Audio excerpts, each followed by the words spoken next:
Welcome to the Confidence in Christ podcast. I'm Kayla, and I'm here to offer you the opportunity to grow in your confidence of the Lord.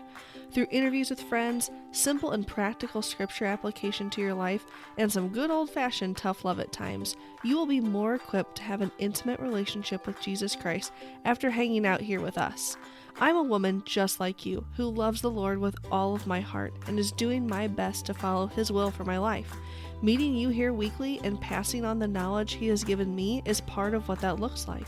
I am so honored that you're here, and I can't wait to help you get to know God in new and exciting ways through the podcast. Hey, thanks so much for joining me today. I am so excited for this conversation. It was such a blast talking to Justin and Trisha Davis about their new book, One Choice Away from Change. It is all about relationships and how they can feel like a constant struggle. Can you relate? Like, oh my goodness. And how can we recognize and overcome behaviors that leave us wounded or broken and exhausted? Their book and just their conversation today helps us identify the dysfunctional life patterns that cause us to repeat the same mistakes in relationships and then fall into the same bad habits at work or whatever that is. Argue about the same things. They talk about it all, and they have such a heart to help all of us walk into healing in that. Justin and Trish are both authors, teachers, pastors, and coaches. They create courses, marriage conferences, and coach couples, individuals, and churches to help relationships thrive. They have RefineUs Ministries, and it has grown into a community of imperfect and broken people finding healing and transformation through honesty and authenticity. And I can't say enough amazing things about this couple because that's exactly what they are. They are authentic, they are humble, and they just lay it all out and help us understand through their stories and through their own experience about what healing is. And then they bring all this information and science behind our brains and all the things. Like, it is amazing. This is one of those conversations that you're going to want on repeat. So let's dive in with Justin and Trish. Well, Justin and Trisha, thank you so much for joining me on the podcast today. This is going to be a blast. I can just feel it. We are so excited to be with you. Thanks for having us. Yeah. Yes. Oh, okay. So before we dive into who you are and why the heck we're talking, I always ask what your go-to book of the Bible is. So what's your faves? Well, Kayla, this is a really trick question for me because I'm in grad school. And so when, you sent the questions ahead of time, I had a chance to look at them and I was like, oh man, I think I'm going to say James is my favorite book of the Bible because it's so practical. Well, now I'm reading John I'm in a Gospels class at Liberty for my master's degree. And I'm like, oh no, I really like John. So I'm kind of torn right now between James and John. So mine is the book of Hebrews, hands down. I love that it takes Old Testament principles and marries it with the new covenant of Jesus.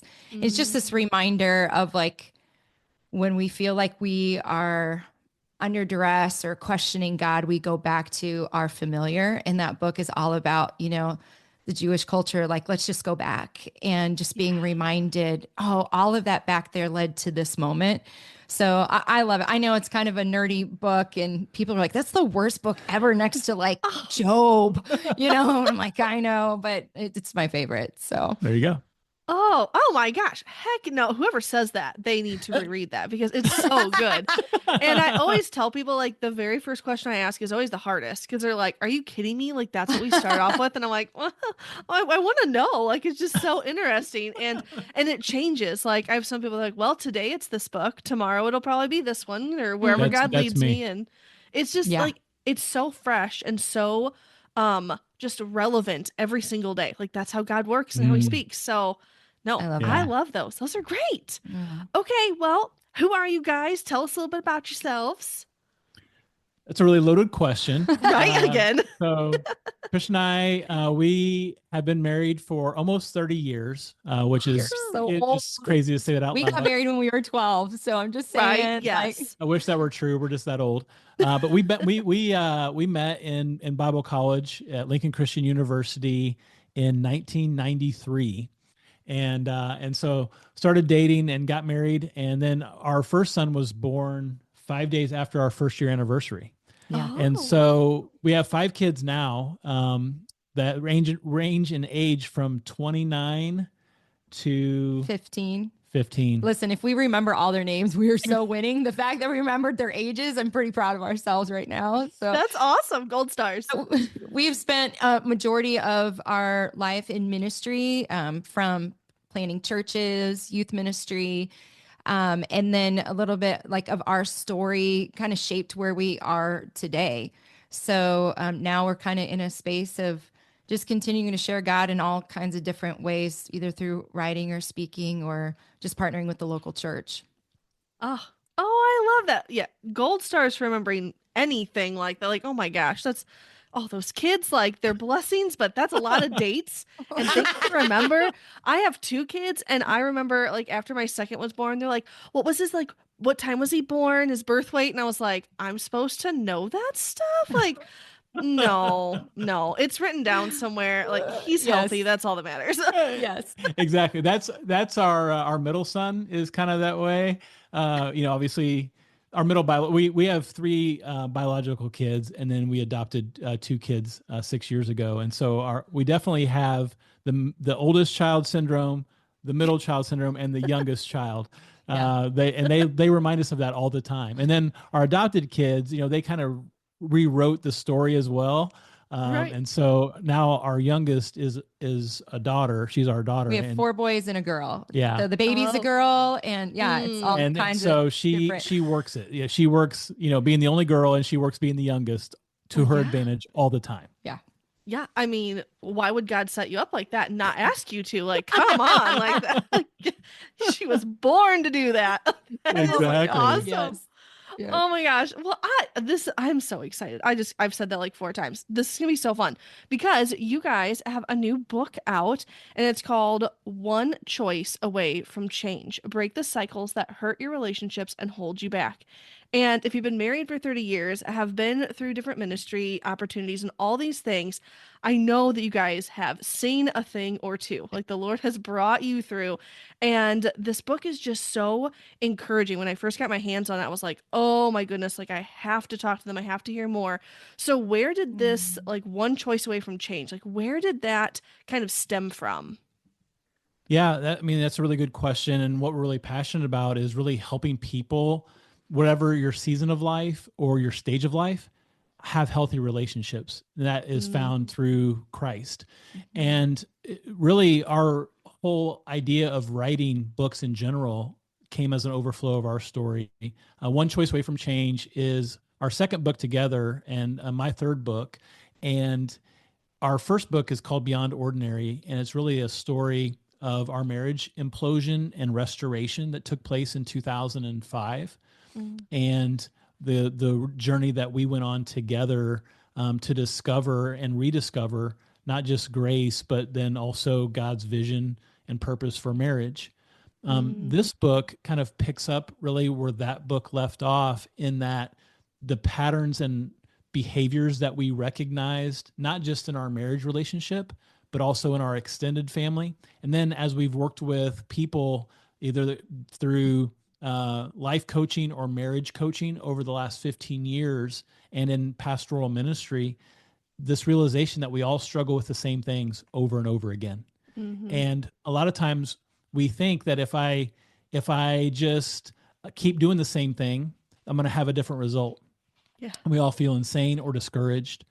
And so what this book really attempts to do is it helps you identify the repeated patterns or cycles in your life.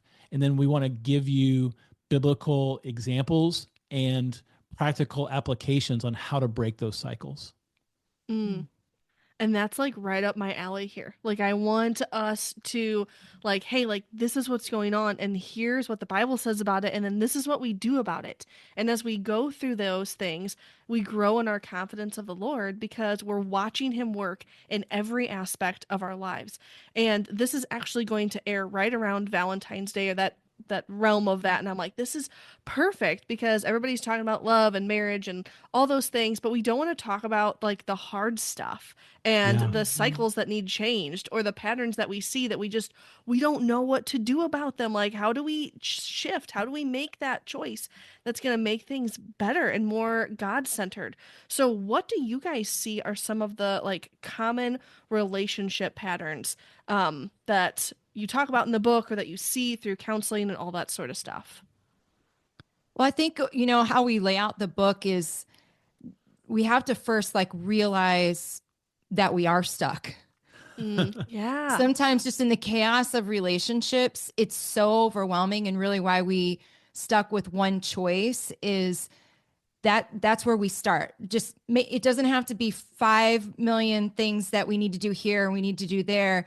But I think the question we ask is, we know we want to change, but we don't know how to change. Yeah. And what we have found in, ministry in our own personal lives, that it begins with just being honest where you're at, like naming and saying, hey, life is messy. And what we've learned with messes is that when life gets messy, we put them in places. We hide our messes under the rug, or we put them in closets. And then all of a sudden, all of these relationships that you're just trying to hide from, or either trying to do like behavior modification to, make something change, it doesn't work. And so over time, you just feel like you're always tripping on that rug. You're always tripping in your relationships. And then one day you open up that messy closet and everything's come spilling out. And that's the moment that we realize that most of us don't want to change until the pain of staying the same outweighs, is like more significant than the pain of change. And that's really the beginning of recognizing, I got some messes and it's okay. But now the pain of it is causing me, like, I can't just do what I've done before because that's insanity. I need to choose something different. So the first choice is really just acknowledging that we got some messes and it's okay. You're not as stuck as you think you are.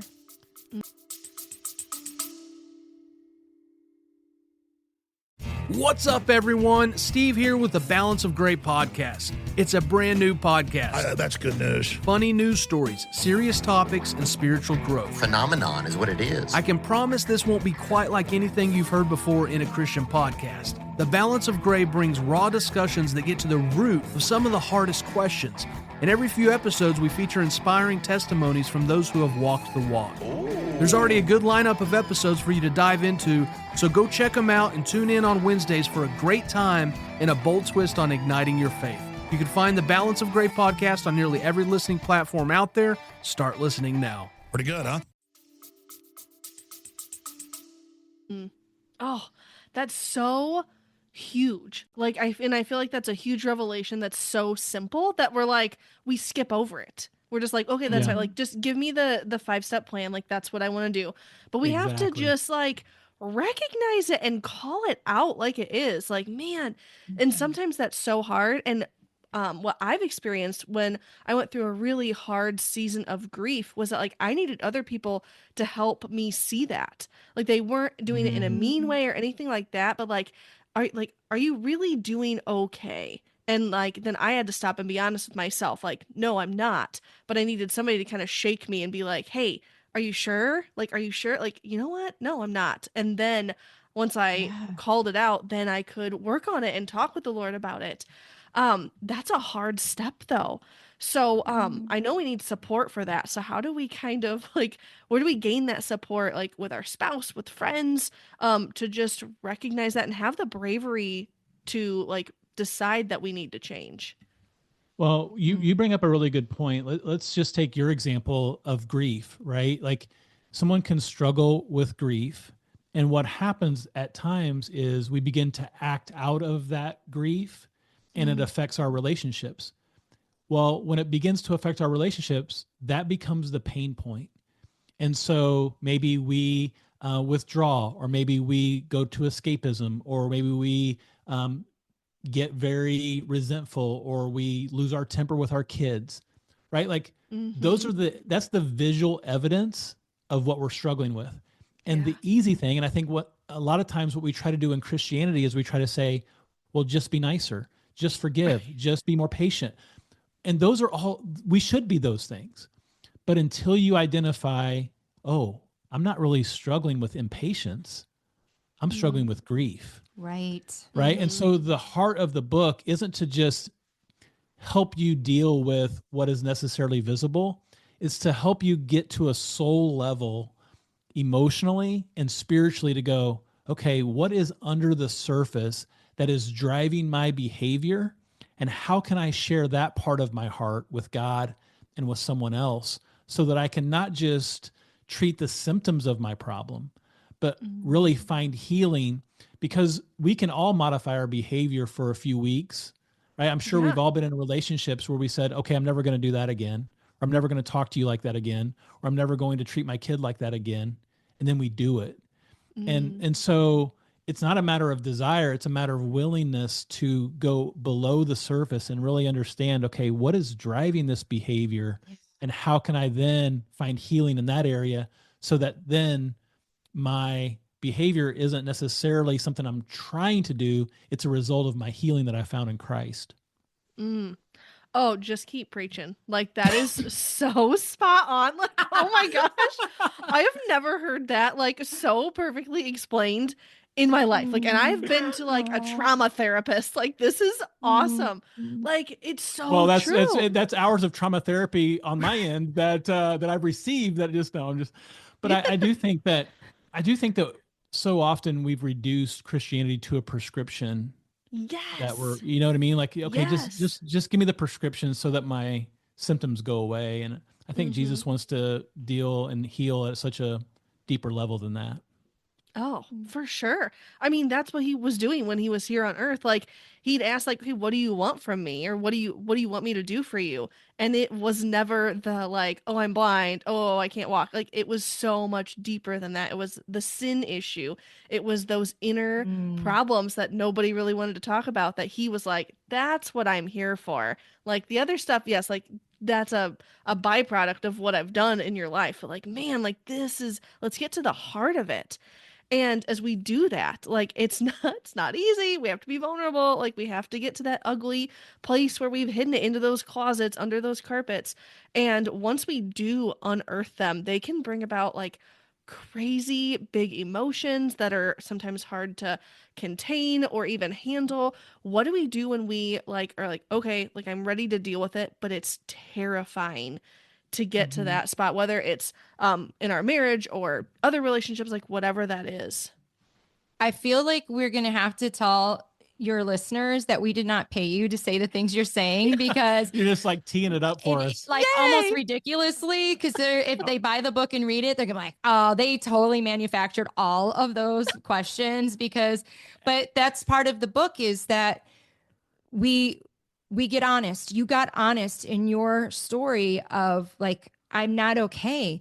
But the themes that we talk about, and we could have picked a million different cycles, but of 30 years of literally coming alongside people, whether they're students or they're retirees, everywhere in between, singles, is this reality that most of us then move into a place where we feel shame. We feel like we don't understand what forgiveness is, and forgiveness feels unfair.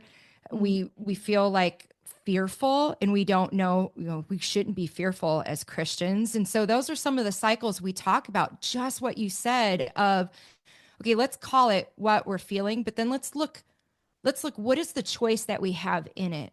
Because our emotions don't get to dictate our choices, but it's decision fatigue. Like, okay, even if you give me that, Lord, just tell me you want me to go on a bridge on Wednesday and hop on one foot, and I got you. I will do it. I am faithful. But when he doesn't work that way, it's like, I think the enemy, I always go back to the Garden of Eden in this story of, there were two trees. There was the messy tree of the knowledge of good and evil, and there was the tree of life. And in that was the gift of choice. Like, from the very beginning, God has given us the gift of choice. And what took us down wasn't like something that was done to us, it was a question that was posed over us. Did God Mm-hmm. really say? And a lot of these cycles is where we go to that root of, did God really say that I can forgive? Did God really say that I can live without this shame?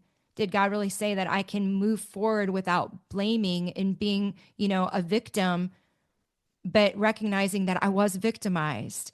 It's finding that balance in it. And I want to like tell people this isn't like 5 happy hops. You'll be so disappointed. But what it does is it does give you that 1 foot out of breaking that cycle and those thought patterns and giving you tangible ways to step into healing, not at the end of it, but the beginning of it. Yeah. It reminds me of like when we were just talking about like we're in Indiana and we haven't seen the sun in like weeks, like Preach, weeks. Like preach. thank you Jesus that the sun is shining today. But like where you like open up the curtains and like the sun beams through and like you don't have to wait until you step outside to experience that sunshine. It's Ooh. right there and it's waiting for you. And like as you were talking, like that was the visual I had because like I'm looking at the window and like there's sun just beaming through. I'm like, that's what it feels like. As soon as you take that one step, you got to open the curtains. And then once you do, God's like, hey, look, like come into the light. Let me show you the kind of healing that I have for you, but you can experience it along the way. It's not okay, I have to get through these 5 things and then I can experience the healing and the transformation. Like I can experience it along the way because God's so faithful. Like he's not going to Yes. dangle a carrot in front of us and like keep it so far ahead of us that we can't ever reach it. Like he's Yeah. too good for that. Like he's just too good. I like want to pull like all of that out and like dissect it at like such depth, but I know I don't. We only have 40 minutes, so I know I can't do that. But a couple of questions I do want to ask you guys is like the barriers because I know my people are like, okay, like what are some of the ones that they're going to talk about in the book? Like I know you said fear Mhm. and things like that, but I want to like dive into just like maybe one or two and then some of the like signs or symptoms, whatever you want to call them, of those patterns. And then like, okay, now what do I do about it? Basically like a little snippet of what we can get out of the book, all the help that you guys have, but I want them to be able to walk away with like, okay, I must be struggling with fear and these are like this is how I know, but this is how God can transform it. Yeah, one of the things that I talk about so how the book is structured is there's 2 chapters of the book that Trish and I share. So like she writes part, I write part. Then the other chapters are divided up where she takes a cycle, I take a cycle, she takes a chapter, I take a chapter. Oh, And so cool. one of the chapters that I talk about and a cycle that I really had to come to terms with based on my upbringing in childhood is the cycle of blame. Mm, And really transformation in any area of your life cannot start until you take ownership.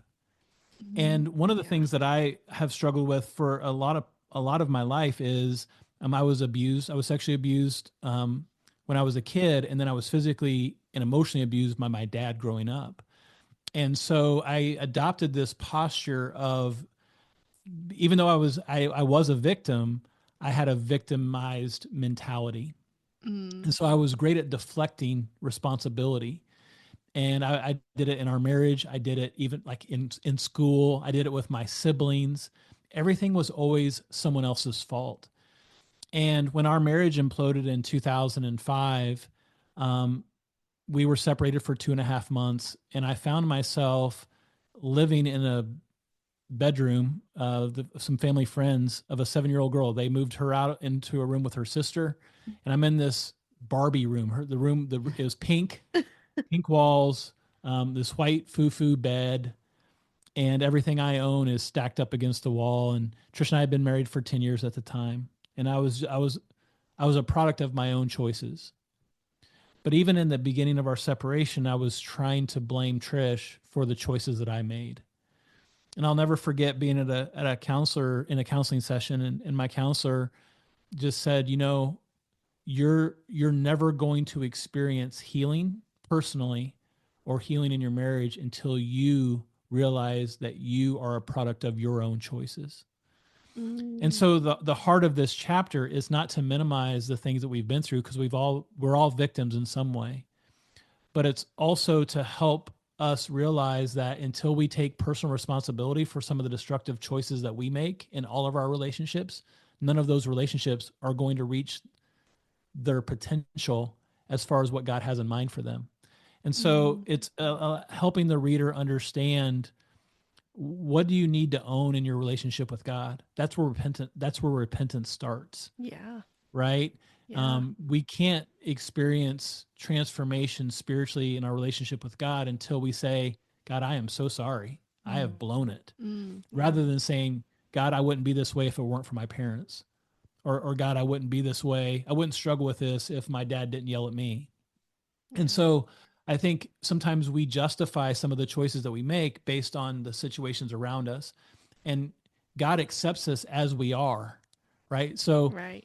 trying to pretend like we're not struggling with something isn't going to help God transform us. So I think that's the beginning part. And then helping the reader then evaluate their relationships and seek to understand, where do I need to take responsibility where I've been blaming. And once you come to that, it's a painful process, but once you come to that place, then transformation is readily available, right? Because, okay, I've owned it. Now I can do something different, but we never do anything different until we've owned the mistakes that we've made. Yeah. Oh my gosh. I think you were in my therapy sessions with me, because like that's exactly what went down. I'm not kidding. Oh my goodness. God is so good. I love how he lines these conversations up. Like literally, people must be like, "Oh, like they practice this." I'm not kidding. Like I'm hearing this for the first time too. Like this is so good. Because you're right, like we have to own it, and we can't pretend with God. Like we can't pretend like, "Oh, I'm fine." Like no, like he knows the truth. Like he just needs you to recognize it and step up and own it, because that, like, he's waiting for that. And I mean, sometimes I think heaven like cheers. They're like, finally they did Yeah. it. Now we Yeah. can move forward. Like, Yeah. yes. I Yeah. think is it Bob Goff? I think he's like, make heaven applaud. Like do things that blow like the angels' minds. Like they did what? In obedience, that what? Like, man, like God's got so much planned for us. But we have to go through those hard times where we recognize it and we own it, and then we step into transformation. And man, like there's just so much waiting for us on the other side. How does Jesus kind of come alongside us as we do that? Because we can't do this under our own strength. And I think that's what stops a lot of us, is like, well, I couldn't handle that. No, neither can we. It's Right. only because of Jesus and his strength that we can even start to want to own things. So how does he come alongside us as we experience this? Like we've made the choice, and like now we have to like step into those things that are going to help us be transformed. Literally, I can't with your questions. It's like, wait, what? Um, what I love about what Justin said and what has birthed out of the question you just asked is Jesus repurposes our pain rather than it being destructive pain that we need to hide in closets and under rugs. He transforms it and makes it redemptive pain. And that process for many of us, for all of us, is telling the truth, right? That's, Justin's talking about being truthful with ourselves, being truthful with God, and truthful with others. And that means we have to own some stuff. But it's walked out in forgiveness. Yeah. And what we have recognized is forgiveness is so misunderstood, and it's the essence of the gift that Jesus gave us. And so we talk about in the book of like, how do you break out of an unforgiving heart? Because unforgiveness feels just so unwise. We just think, man, if I forgive that person, then it's a get out of jail free card. If I forgive that person, then it makes what they did okay. And we talk about like what forgiveness isn't. But at the honest core of who we are, the ground is level at the foot of the cross. And while we were still, we collective, the world, were still sinners, Christ died for us. So Jesus comes alongside us by going first to help us go second. And in the process of forgiveness, when Justin and our marriage imploded, I deep dived into forgiveness. And I just thought, man, forgiveness heals relationships, because Justin and I were like our marriage is healed. So I want like to forgive other people. And so I want to forgive my best friend who the, affair happened with. And I'm going to tell her that I forgive her and I love her. And then we're going to see each other in a coffee shop and we're going to kumbaya and it's going to be amazing. And that wasn't the story. Yeah. And so a couple of years ago was asked to do like a live on air interview on national TV about forgiveness. Now, before you're impressed, it was like 2:00 in the afternoon. And I think like just the nursing home saw it, but my best friend saw it and she wrote me a letter. And I tell people it was an apology, the best apology someone who's not broken could write. And people are like, well, what does that mean? There wasn't ownership. Brokenness is a posture. I'm going to do whatever it takes. And that wasn't in that letter. And so for years, I thought that I was a forgiveness expert. Like I realized that forgiveness, you can't just be a little bitter, which I know just sounds so good, right? Like I'm just a little bitter, but bitterness always lends itself to resentment. And then resentment becomes this cancer that it just starts to affect you being able to love fully and receive love fully. Yeah. And so, walking in this principle, I realized that what we talk about in the book is what forgiveness isn't. And a big lesson that we have been learning in real time is, we share this in the book, which is totally like, I don't know, they're going to be like, this couple, there's no way. A couple of years ago, we share this story in our book. Justin and I both found out in the same week that our dads weren't our biological dads. Oh my goodness. And it was a deep dive into forgiveness that I thought I had mastered.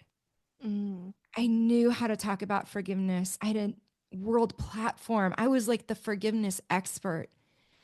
And what we have learned through that story of betrayal, anger, deep grief is that Jesus knew what he was talking about when he said 70 times 7. And it doesn't matter who the relationship, forgiveness is free, trust is earned. Those are two different topics. But what Jesus knew and how he comes alongside us every single time in our pain is that Jesus knows that forgiveness doesn't excuse behavior. It just doesn't allow that behavior to forever guard our heart. It doesn't excuse their behavior, but forgiveness resurrects what bitterness constantly tries to destroy. And the lesson that we are learning is that forgiveness is a one choice that you have to choose over and over again. And I want to say, I know that sounds confusing, Trish, that's more than one choice. But we want forgiveness to be one time and we want to slap it over all of our wounds. I've forgiven it. Don't make me process it again. But in the process of forgiveness is going back to truth telling. It's allowing yourself that deep grief. And then knowing that, yes, there are times where you absolutely have no idea how you can do it because you can't.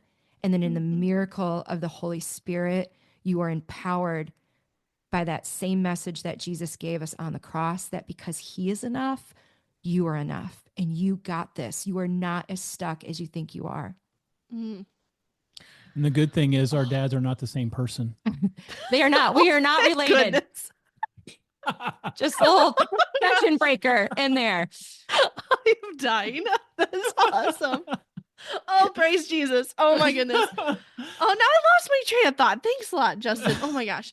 No, that was like, there is so much packed into what you said, Trish. Like, we want forgiveness, like, to be one giant band-aid that like cures all. Like, it just, that's it. I did it once. I'm done. But Jesus asks us to forgive over and over. I was actually just having this conversation with my 8-year-old the other day. He was at recess and a kid broke his glasses on accident. I mean, one of those recess type things. And he was like super upset with the kid. And their Bible verse, like, God's so good. Their Bible verse for the week is like, be humble and gentle, be patient, like bearing with one another in love. So I'm like explaining that verse and like how it applies to that. And he looked at me like, God really asks me to do that. It's like, yes, he does. And he's like, oh, that means I have to. He was articulating what we all feel. Right? Like, oh my gosh. Because our motto in our house is like, if you know better, you do better. And so like when we Ooh, find that's scriptures like good. that, he's like, oh man, like now I know better. So I have to do better. Like, gosh darn it. And like he's hysterical. He's the coolest 8-year-old. But that's kind of what forgiveness, like I think about it, like, man, like I know better to forgive and I have to do it over and over again. And God's asking me to, but like sometimes I'm stubborn and like I don't want to, but that's where we really experience that freedom and that transformation. And it's like Yes. nothing you can ever describe, whether it's like for me with my grief, like I had to forgive myself. Like I blame myself for a lot of things. I had to forgive myself and I had to forgive other people. But like it was all about forgiveness when I look back at it, and like it's just God does so much through that. And he Yeah. showed us firsthand what that looks like on the cross. Like Yeah. it's so beautiful how he lays it out. I like just looked at the time. We've got like 2 minutes left and I'm All right. devastated. But I have to ask, like, where they get the book, all the things, because now that they've like got a snippet of you guys, they're, oh my gosh, like we just want more of you. So where do they hear from you? Get the book, all the things. Yeah, so Trish and I lead a ministry called RefineUs Ministries, but you can go to justinandtrishadavis.com. It'll Okay. take you to our website. You can buy the book anywhere books are sold. You said this is going to air around Valentine's Day. Yeah. The book comes out March 4th. So your perfect. readers could be on the front end. They could help us with pre-sales, go to order the book, help us with the pre-sale and the launch of the book. That would be amazing. But Yes. if they want a free two chapters for free, they can go to onechoicebook.com and they can find a couple chapters for free there. Awesome. Oh my gosh, I'm gonna write that down. That'll be in the show notes for you guys, so you just can make sure you grab it. Get those 2 free chapters. I was blessed enough to get one of the advanced copies, and I'm like so excited. Like, oh my goodness, I can't wait to dive into it. I've read like bits and pieces, and honestly, I didn't even pull my questions from there. So like that's totally God. He's so good. Oh, that's Aw. amazing. I literally like glanced, I was like, oh my gosh, this is gonna be great. And just oh God, that's God though. He's just so good. So thank you guys so much. This was just absolutely amazing, and we're definitely have to have you guys back on and talk about the other book and all the things. So We thank would you love so that. so We love it. much. Thank you. I can't tell you how much of an amazing conversation that was. I hope you laughed and learned as much as I did, because wow, Justin and Trish are just so full of not only like useful and helpful information in helping us make that one choice that will lead to the change that we've all been waiting for, but their heart for the Lord and just being authentic. Man, it is so rare to find people so authentic in their stories and in their hurting and their brokenness. And man, that's exactly where they come from. They just share it all and help us see where Jesus was and walk us through the process. It's just such a blessing and so refreshing to talk with people like this. I will for sure have them back because I had a blast, and I really, really hope that you enjoyed it too. Please, please go grab this book. Like, go pre-order it. It comes out next week. Make sure you guys are snagging it now. Get it on your Amazon list. Get it ordered. That way, as soon as it's out, they ship it to you, because I'm done with it already. Since I had this conversation with them, I blew through their book, and it is amazing. I have so many notes and dog ears and sticky notes in it that were just so impactful for me and helping me continue to heal through my journey as well. Also, check out, if maybe you don't want the whole book, get the free 2 chapters to begin with, but I guarantee you're going to end up over on Amazon or one of the many, many websites you can get it on and getting it for yourself. Share it with a friend as well, because this is so impactful and just such a blessing to all of us. Make sure you follow them on Instagram. They're full of encouragement and just such a wonderful insight into living a life with Jesus. There are still a few spots left for the Sela retreat that is happening March 14th to the 16th in Goshen, Indiana. I am hosting it. This is my first retreat that I'm personally hosting. I've done many others and still have many more to come here in the upcoming months through churches and other women's groups.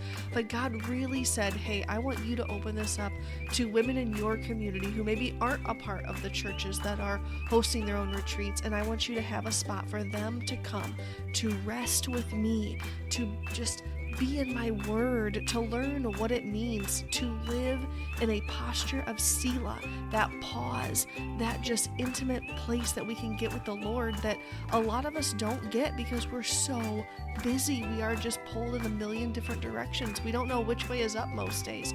But this weekend is not only going to give you a place to just take a breath and rest and be with the girls and be pampered, but it's also going to be a place where you learn what it means to live in a posture of Selah and know how to pause throughout your days to just reset and rest with the Lord. Amidst your busyness, you can still be doing a lot of things and still live a restful life with the Lord because you know what that looks like. If that sounds like something that you need in your life, follow the link in the show notes or go to kayladiane.com/retreats and get your spot secured today. Sign up ends March 1st, so make sure you are getting your spot secured because it's going to be just a nice, small, intimate retreat. Bring a friend so you guys can buddy up and hang out for that weekend, but man, just make sure that you are getting what you need when it comes to resting with the Lord. Thank you again for hanging out this week. I'm so excited to see what God does in your life, and I'll chat with you again next Wednesday. If this episode encouraged you, please take a moment to leave a review on your favorite podcast player. It blesses me and blesses others by letting them know how much this has impacted you. For more resources, please visit my website at kayladiane.com.